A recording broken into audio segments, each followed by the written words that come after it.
Kasi pwede mo magitin yung pangalan team. Yung team ng 7-Eleven po. 7-Eleven Road Bike. RTS. Sino mga ano mo dito? Sino mga kasama mo dito? Sila Lloyd Lucien Reynante po. Toots Olidan, Sherwin Carrera, John Mark Guevara, Erickson Obosa. So ano naman ang expectations niyo? Kasi kumbaga, di ba, Giselle, malalakas din ang mga makakalaban nila eh. So ano ba expectations niyo? Ang expectation po namin doon na makuha po namin yung individual and team champion at saka yung sumusunod po na mga GC pa po. Ubusin mo. Natuwa si Rick doon. Sabi niya, ubusin niya ng premyo. Ikaw, Giselle, ano ba yung mga other teams at sino pa yung nakikita mo na siguro kumbaga mga malalakas at maganda yung pinakita doon sa qualifying runs? Yung ano rito, magugulat kayo, nandito pa si Arnel Kirimit sa Pangasinan. So medyo buo lang, pero in terms of actual strength ng team, si Rick yung makakapagsabi niyan. Pero yung ikinatutuwa ko at yung ginagaranti ko sa lahat, lahat ng pinakamalalakas na siklista sa Pilipinas kasama rito. Makikita natin. Siguro tatanong ko nga kay Rick. Ito, Rick, pinasa sa'yo ni Giselle. Sino ba yung mga sikat at malalakas pa, bukod kay Irish, siyempre, sino ba yung malalakas at sikat na ng mga siklista may expect natin? Saan silang team maglalaro? At sa palagay mo, anong team ang medyo, kumbaga, pabor dito sa na mananalo? Actually, if you look at the teams on papers, bawat team there are at least three capable strong riders, which is just enough. Kasi for you to win the team competition, you need 3 strong riders.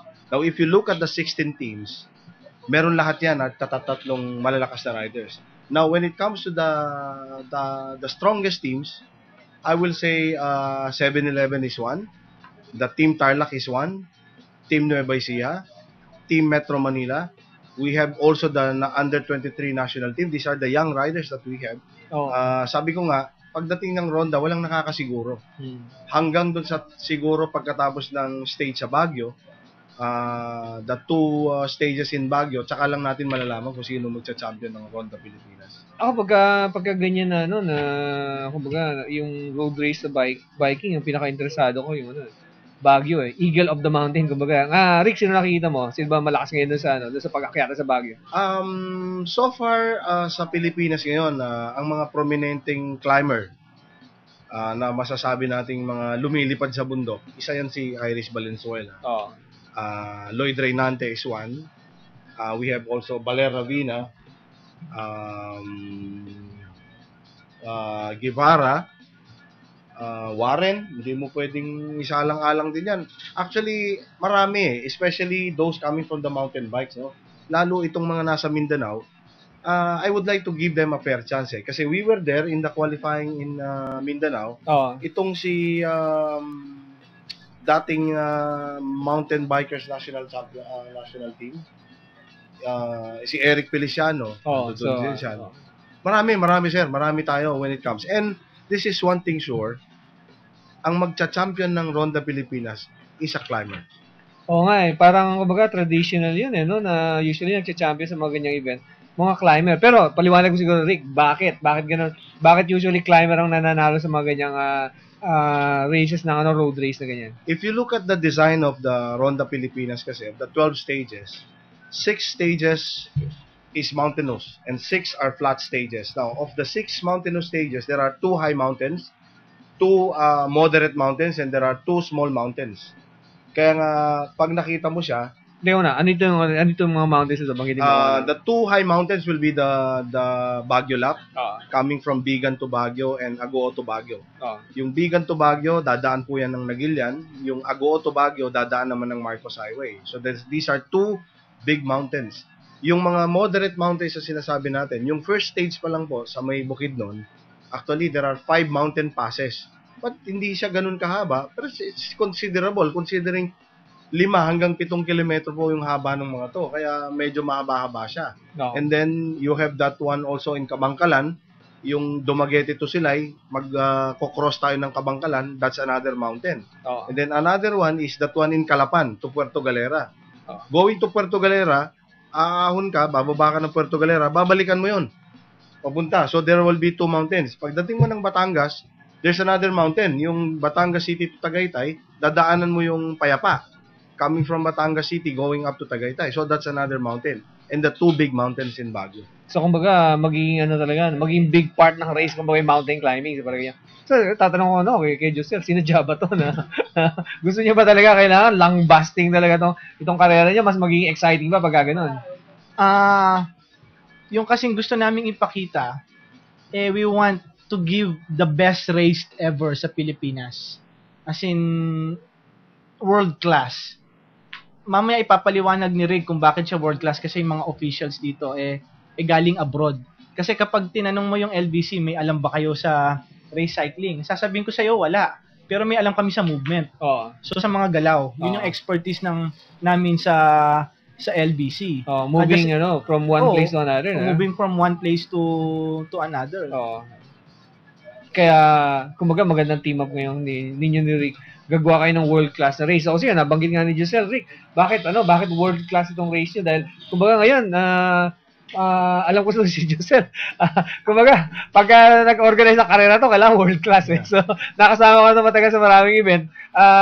Talagang, dinadala niya sa, kumbaga, pinapatakbo sa Pilipinas, mga world-class event. So, itong LBC, bakit mo naman LBC Ronda Pilipinas, Rick, bakit mo sabi ng world-class na ito? Sir Ruel, since we started yung iporma tong Ronda Pilipinas, ang isa lang ang nadinig ko kay Boss Dino, that I want to start from the right foot. And that's the reason why we bring in people from abroad. Nabanggit niya ni Giselle kanina. The technical director of Ronda Pilipinas is the same guy who runs the Le Tour de Langkawi. Le Tour de Langkawi is the Malaysia. biggest... Malaysia is the biggest race now in Asia. It's considered fourth in the world. So we bring in Jamaluddin Mahmood, a Malaysian, to take care of the technical matter of the Ronda Pilipinas. Also, latest ito. The people manning we call the commissars, the referees in cycling, these are the commissars. The commissar president will be Martin Bruin. This guy is a 5-time president commissar in the Tour de France.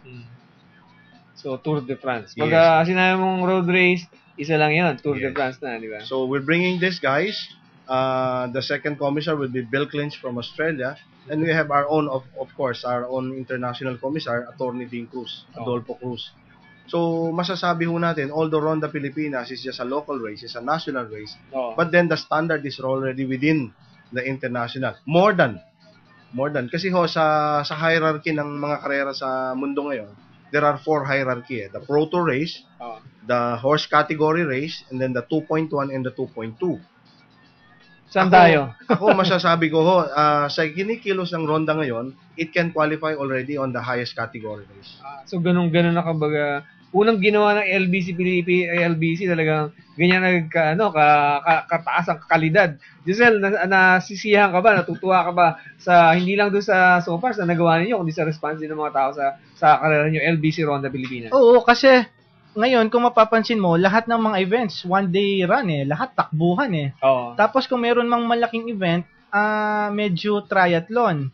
So, pagdating sa bisikleta, lahat ng tao, mapamasa man yan, mapa-elitista man yan, alam nila yung bisikleta So, ito hindi mo na kailangang ipaliwanag sa tao. This is basically a common sport na talagang pang Pinoy. So we want to bring the glory days of cycling back to the Philippines. Kaya nga.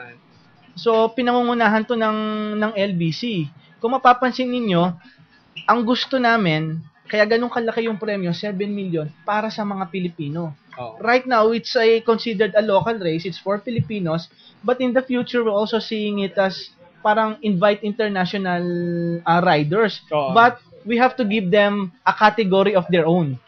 So until such time na ma-elevate yung level ng cycling sa Pilipinas, patuloy naming bibigyan ng mga opportunity yung mga Filipino riders na kumita, na ma-enhance yung skills nila, at talagang magpursige sa training nila. Siguro, yun, turn ulit ako kay Iris dito, di ba? Kapag dinala mo dito yung mga foreigners, edi parang yung mga Kenyans yung nagpunta dito, lagi nananalo sa marathon, mare. Kung zero lahat, Kenyans na nananalo. Sa atin, ano na ba ang level ng ng mga local riders natin? Kailangan ba natin merong category specifically para sa local riders? Kasi mahirap na, baka may mapuntahan dito yung mga